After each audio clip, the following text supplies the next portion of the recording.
সরকারি চাকরির স্বপ্ন দেখিয়ে দীর্ঘদিন ধরে প্রতারণা করে আসছিল একটি সংঘবদ্ধ চক্র।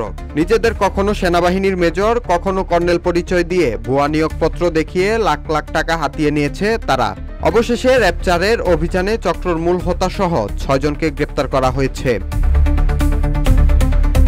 র্যাবের অভিযানের প্রতারণা চক্রের কাছ থেকে জব্দ করা হয়েছে নিয়োগপত্র, মোবাইল ফোন ও প্রতারণার মাধ্যমে আদায় করা টাকার কিছু অংশ। এ বিষয়ে ভুক্তভোগীদের কাছে জানতে চাইলে ভুক্তভোগীরা বলেন, সন্ধ্যার দিকে আর কি ফোন আসে যে আপনারা থাকেন, চাকরি হবে, আপনারা যায়েন না, আশেপাশেই থাকেন, একটু দূরে দূরে থাকেন একাডেমি, আপনারা টাকা রেডি করেন, প্লাস আপনারা সকল কিছু নিয়ে আসেন।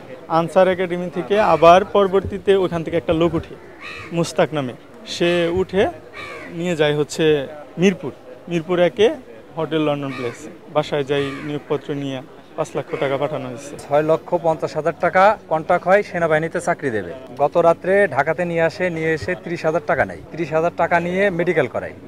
মেডিকেল শেষে আজকে ভোরে চিটাগাঙে মাঠ ছিল, সেখানে মাঠ কমপ্লিট করার পরে বাকি টাকাটা তারা নিবে।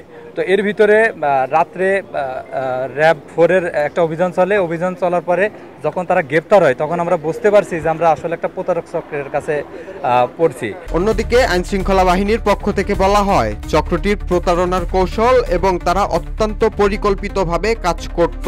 নিজেদের পরিচয় গোপন রাখতে ভুয়া আইডি কার্ড, ভিন্ন মোবাইল নম্বর এবং অফিস সাদৃশ্য পরিবেশ ব্যবহার করত।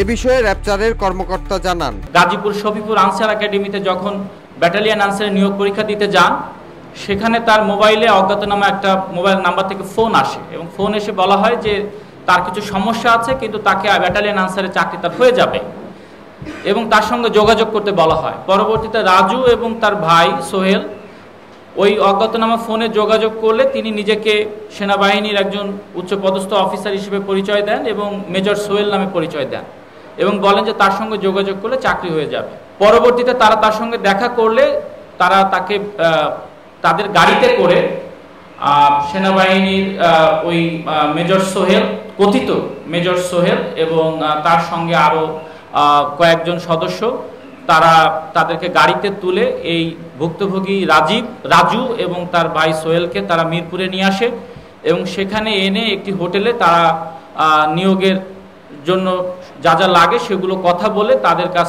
থেকে প্রথমে 4 লাখ টাকা নেয় এবং পরবর্তীতে একটি ভুয়া নিয়োগপত্র প্রদান করে। কিন্তু তারা যখন এই নিয়োগপত্রটি নিয়ে তাদের গ্রামের বাড়ি টাঙ্গাইলে চলে যায়, যে অন্য যে চাকরি প্রার্থী ইতিমধ্যে শফিপুর আনসার একাডেমি থেকে নিয়োগপত্র পেয়েছে, তার নিয়োগপত্রের সঙ্গে তাদের নিয়োগপত্রটা মিলিয়ে তারা দেখেন যে তাদের এই কথিত প্রতারক চক্র কর্তৃক যে নিয়োগপত্রটি তারা পেয়েছে এটার মধ্যে যথেষ্ট গড়মিল আছে এবং এটি স্বাক্ষর ঠিক নেই।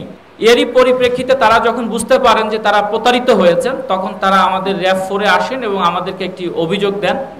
এই অভিযোগটি পাওয়ার সাথে সাথে আমরা র্যাব-4-এর সম্মানিত সিও স্যারের নির্দেশে আমরা এই সংঘবদ্ধ এই প্রতারক চক্রকে শনাক্ত এবং ধরার জন্য চেষ্টা চালাই এবং পরবর্তীতে তথ্য প্রযুক্তির সহায়তায় আমরা এই প্রতারক চক্রের 6 সদস্যকে ঢাকা এবং সাভারে অভিযান চালিয়ে আমরা গ্রেপ্তার করতে সক্ষম হই। আইনশৃঙ্খলা রক্ষাকারী বাহিনী সাধারণ জনগণকে অনুরোধ জানিয়েছে, সরকারি চাকরির বিষয়ে কোনো প্রলোভন বা সন্দেহজনক প্রস্তাব পেলে তাৎক্ষণিকভাবে আইনশৃঙ্খলা বাহিনীকে জানানোর জন্য। মামুন হোসাইন, রূপালী বাংলাদেশ।